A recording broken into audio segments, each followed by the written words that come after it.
Ladies and gentlemen, the President of the United States.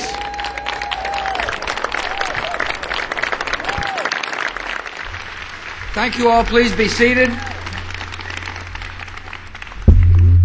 Welcome to the south ground of the White House. It is a joy to be here with members of the Armies of Compassion. I'm really glad you're here. I appreciate your inspiration to our fellow citizens. I believe you are a constant reminder of the true source of our nation's strength, which is the good hearts and souls of the American people.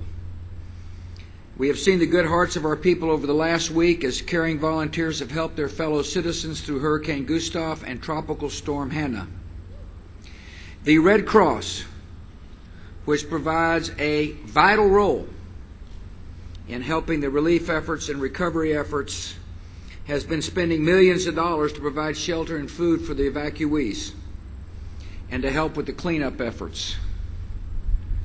Yet charitable contributions have not kept pace with their expenses, and I hope our fellow citizens will support the Red Cross, particularly as Hurricanes Ike and other storms develop over the Gulf Coast.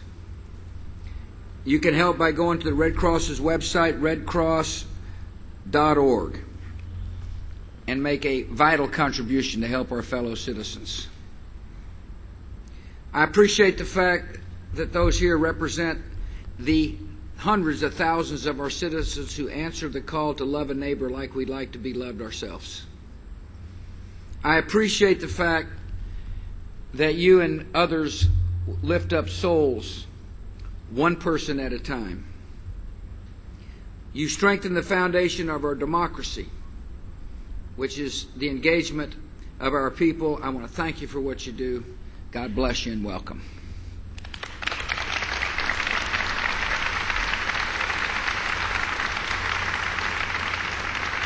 I thank Secretary Dirk Kempthorne, Department of Interior, and Patricia who have joined us, Secretary of Commerce Carlos Gutierrez, Secretary of Transportation Mary Peters, Congresswoman Carolyn McCarthy. Welcome, Madam Congresswoman. Thanks for coming.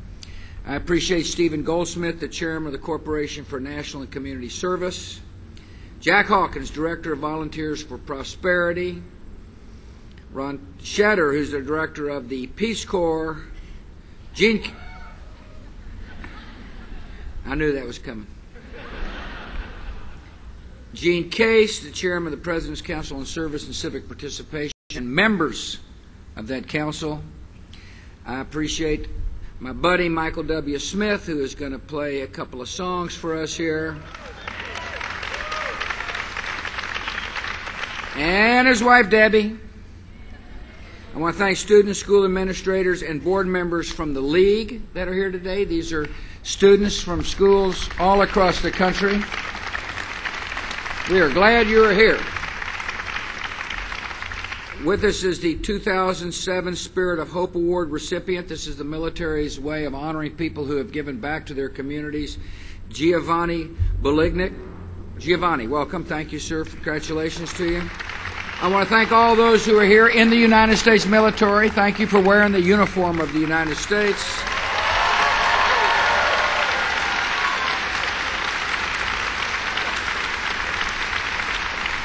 And most of all, thanks for coming.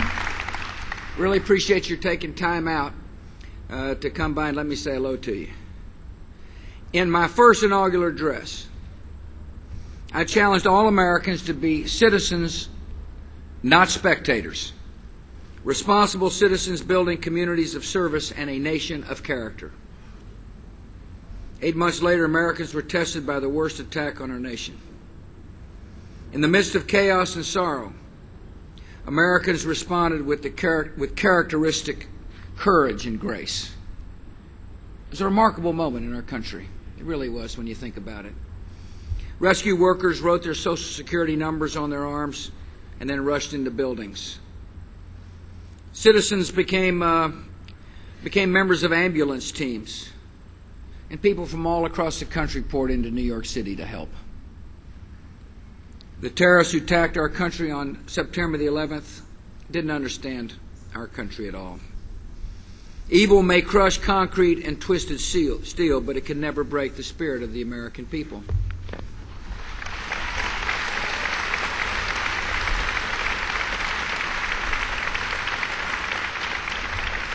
In the weeks and months after the attacks, inspiring acts continued to unfold all across the country. I'm sure you heard the stories just like I did. Men and women of our armed forces accepted dangerous new duties. A lot of folks stepped forward to volunteer to protect our fellow citizens. But the desire to serve reached far beyond the military. Millions of Americans really want to help our country recover. And so to tap into that spirit, I called on every American to spend at least 4,000 hours or 2 years in the course of a lifetime to serve our nation through acts of compassion. Some said this asking a lot for the country, and they were right. 2 years during a lifetime is a lot to give. But the truth of the matter is, citizens who do give realize that they become enriched just like those folks that they're helping.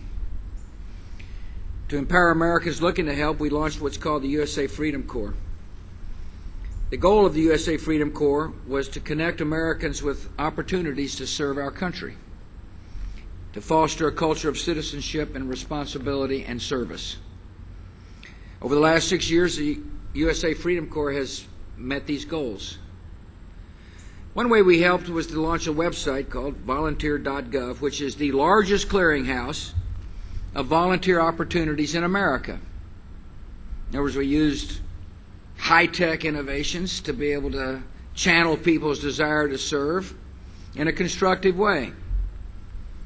And so this government website directs people to private charities or local churches or Habitat for Humanity drives or Meals on Wheels, just opportunities to serve their neighbor. Now, we can't put love in somebody's heart, but we certainly can help somebody channel their love. And that was the purpose of the website.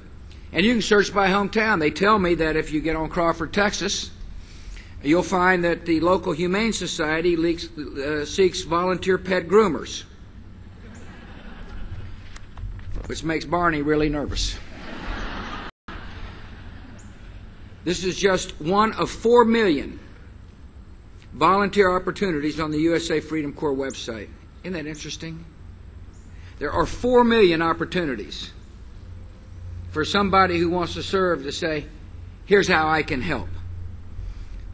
And so I urge our fellow citizens to go to the website and find out if there's not something that'll interest you, something that'll give you a chance to serve something greater than yourself. USA Freedom Corps fosters a culture of service by encouraging the private sector to step forward. We got what we call the Pro Bono Challenge, which encourages corporate professionals to donate their services to charities and nonprofits. That makes a lot of sense, doesn't it? To encourage corporate America to not only serve their shareholders, but serve the communities in which they exist. One really interesting, innovative idea came out of IBM this year. IBM employees will donate millions of hours of service to charities in the U.S., as well as technology projects in developing nations. They tell me that this work would cost $250 million if IBM's devoted employees were charging and not providing for free. I want to thank the CEO of IBM, Sam Palmisano, who is with us today. Sam, thank you very much for coming.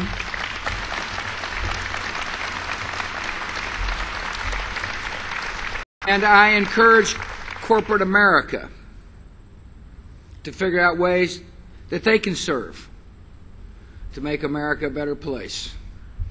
Another key component of USA Freedom Corps is our effort to keep track of American service to others. I mean, it's one thing to talk about it, it's another thing to measure, to kind of see how we're doing. In 2002, this administration became the first to conduct a regular survey of volunteerism through the U.S. Census Bureau. Because we've begun to measure, we know that nearly 61 million Americans now give their time to help their neighbors. Isn't that interesting? 61 million of our fellow citizens volunteer.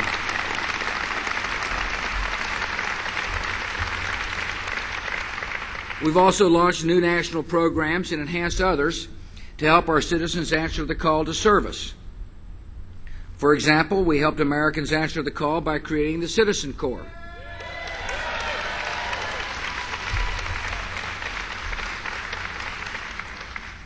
Sounds like quite a few members have shown up, and we are glad you're here. For those of you who don't know what the Citizen Corps is, it's a way for people to volunteer to help respond to disasters. This was set up right after September the 11th. Americans have formed community emergency response teams. There you go. Fire Corps, Medical Reserve Corps, neighborhood watch groups. Today there are nearly 1 million Citizen Corps volunteers nationwide.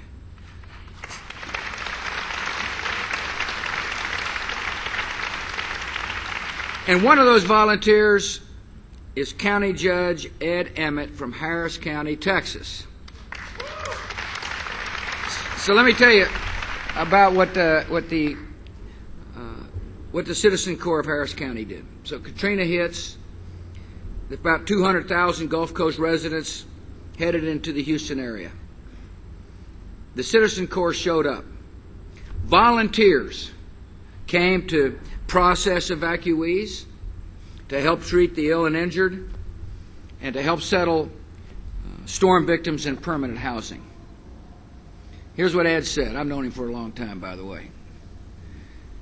The judge said, "That's just what members of the Citizen Corps do. They take care of their neighbors."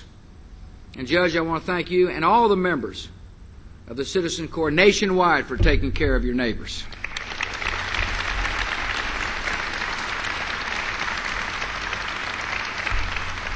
We've helped Americans answer the call by creating a program called Volunteers for Prosperity. This initiative matched skilled American professionals with service opportunities, a lot of them in the developing world. This year we mobilized more than 43,000 doctors, teachers, engineers, and other skilled volunteers. It's a pretty good start for an important program, it seems like to me. These men and women save babies from malaria on the continent of Africa. They bring modern information technology to Afghanistan. They live out one of America's strongest beliefs, that to whom much is given, much is required. One of those people that is a member of this important team is Zach Harvey. He serves on the prosthetic staff at Walter Reed Army Medical Center. When he isn't, let me finish with old Zach yet. When he isn't busy helping our wounded warriors, he's putting his skills to use in Guatemala and the Dominican Republic as a volunteer for prosperity. He works with pediatric cancer patients who've had a limb amputated as part of their treatment. He and his team of volunteers fit the children with new limbs, and they pass on their skills to other caregivers. He says the only payment he receives is the pride that comes with seeing children walk again. And Zach, we are proud to have you here, and thank you for your service.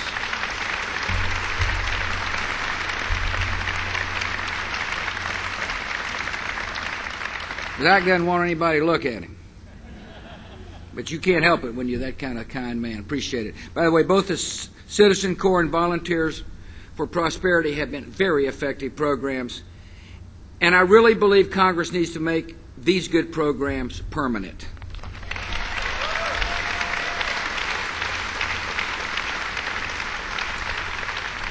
We've also helped answer the call to service by strengthening AmeriCorps. This is a program that matches dedicated volunteers with hundreds of private charitable institutions. AmeriCorps members sign up for one-year commitments with the idea of strengthening their communities by teaching adults how to read, or improving health care, or helping the homeless put a roof over their heads. This is a good program that was started by my predecessor, President Clinton. After 9/11, we tried to make this program more effective. In other words, to help the dollars allocated go further. Today, more than 74,000 people serve their fellow citizens through AmeriCorps.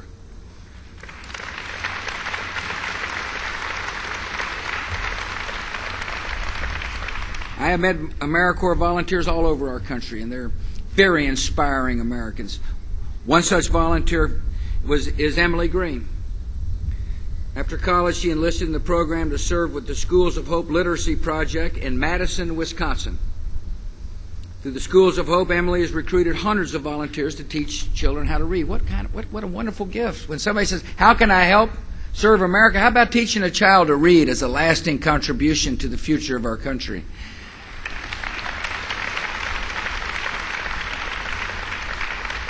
Madison's public elementary schools are improving. The achievement gap is narrowing, and Emily, it must make you feel great to leave a lasting contribution, and we are glad you're here on behalf of AmeriCorps. Thanks for coming.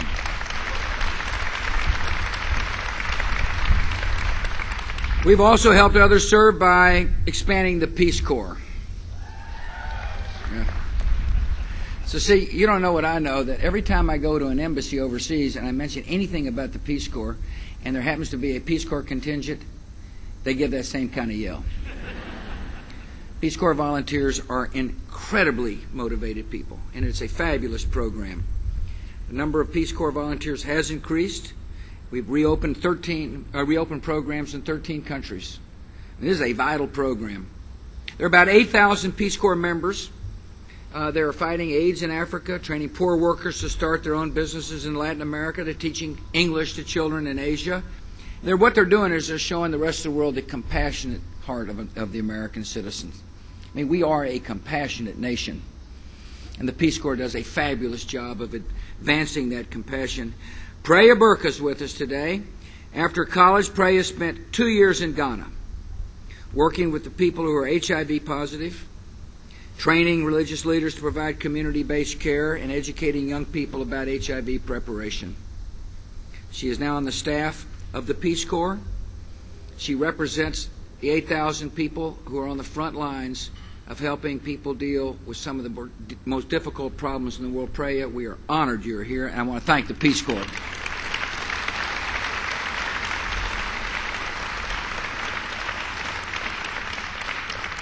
There are other ways to help Americans answer the call to service. We have got what we call the Faith-Based and Community Initiative, through which we've empowered Americans to volunteer through their churches and congregations. You know, I believe that if a program is successful, government ought to support it. And I believe if it takes faith to help solve some of the most intractable problems, government ought not to fear the influence of faith in our society. We ought to welcome the influence of faith in our society.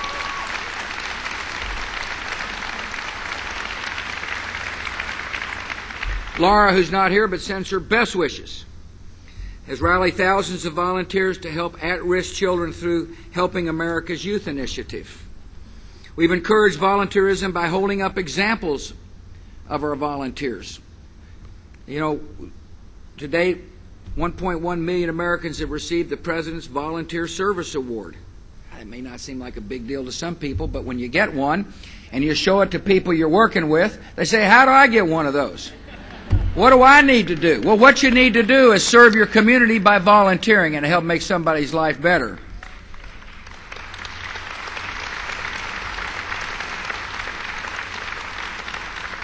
Volunteerism is strong in the country, but the truth of the matter is the farther we've gotten away from 9/11, that memory has begun to fade. And some are saying, well, maybe I don't need to volunteer now. Maybe the crisis is past. The aftermath of 9/11 isn't nearly as intense as it was. And my call to people is there's always a need. You should be volunteering not because of 9/11, but you should be volunteering because our country needs you on a regular basis. We can use your help. There are citizens who say, I need love. Government can pass law, but it cannot put love into somebody's heart.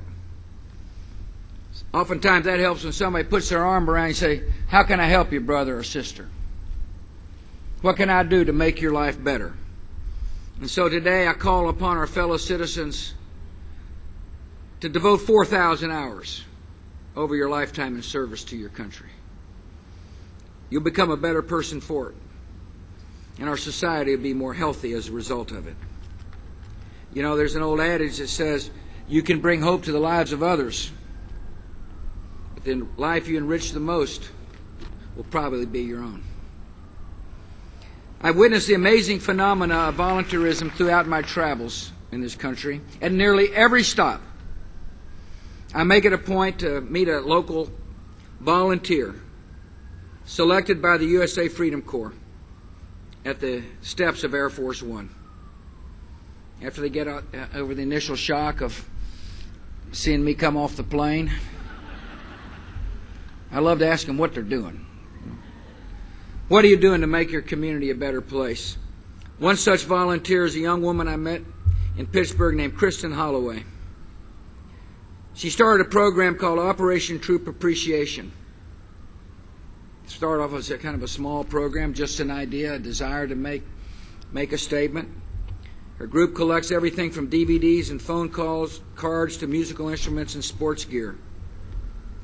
So far, they have sent care packages to more than 40,000 men and women serving in the front lines in this war against the extremists.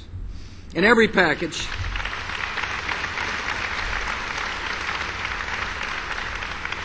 Kristen, we're glad you're here. Thank you for, by the way, you're representing a lot of people here in this audience and around the country who I've had the honor of meeting as volunteers at the foot of Air Force One. I want to thank you all for showing up when I show up. Generally the weather's nice, sometimes it's not so nice, but nevertheless you're there with your smiling face, and you inspire me. You really do lift up my spirits to meet people who are so dedicated that they are willing to take time out of their lives to help somebody in need. And I hope by getting you on the front page of your newspapers that you inspire others to show up and serve America by volunteering. But I want to tell you what a soldier wrote to Kristen's group. Soldier wrote back after getting one of the packages and said, "My heart soars with pride to represent a country filled with such wonderful people as you." That was the thank you note that Kristen's group got. Well, my heart soars with pride as well to be in the presence of those who are lifting up souls and helping mend hearts. I want to thank you for what you're doing. I am incredibly optimistic about the future of our country. And the reason I am is because I've seen firsthand the love and the compassion and the decency of our fellow citizens. May God bless you. May God bless the armies of compassion. And now please welcome my buddy Michael W. Smith.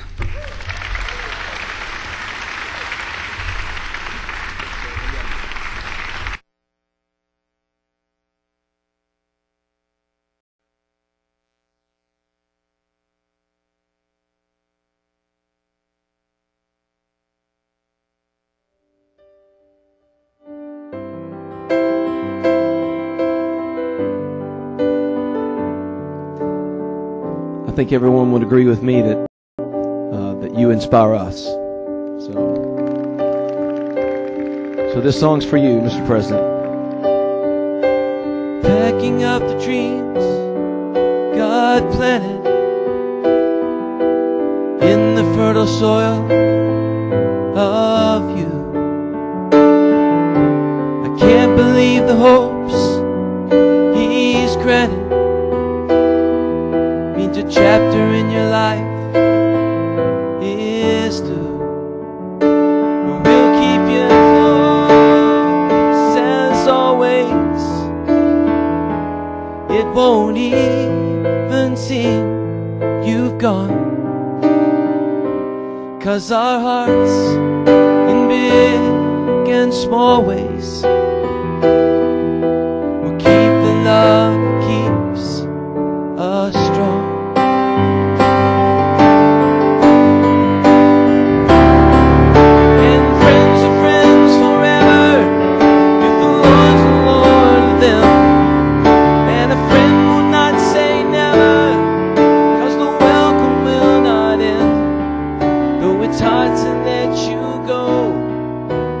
Father's hands we know.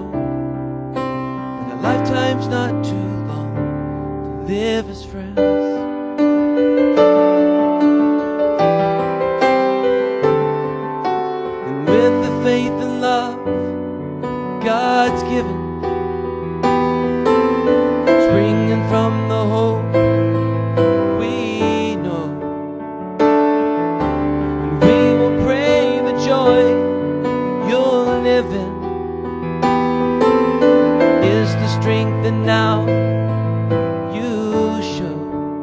But we'll keep you close as always.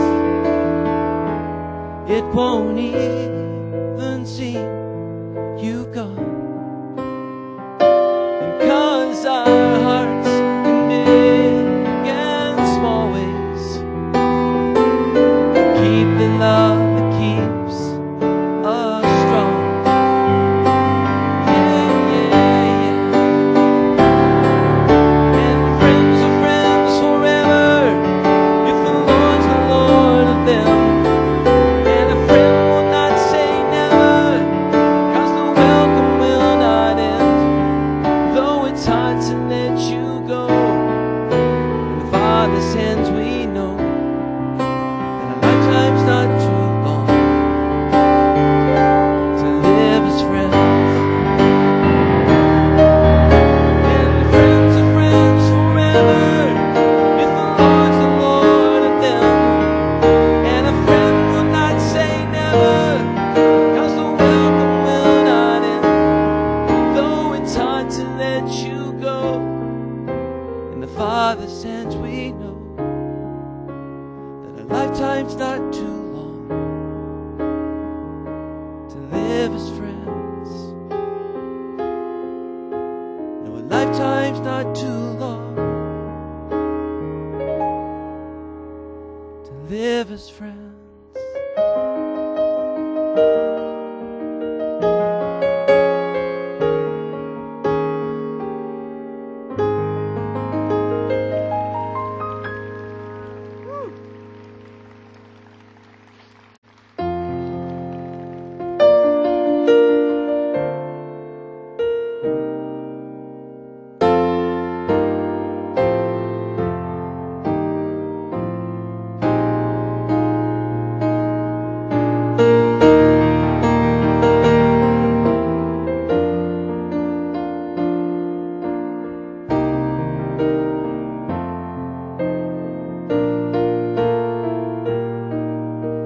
Oh, beautiful for spacious skies, young.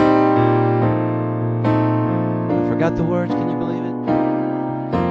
For purple mountains, mountains' majesty, above the fruit plain.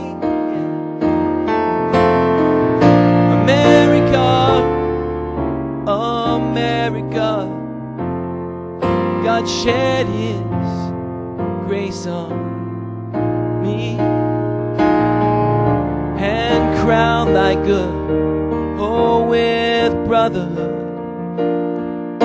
from sea to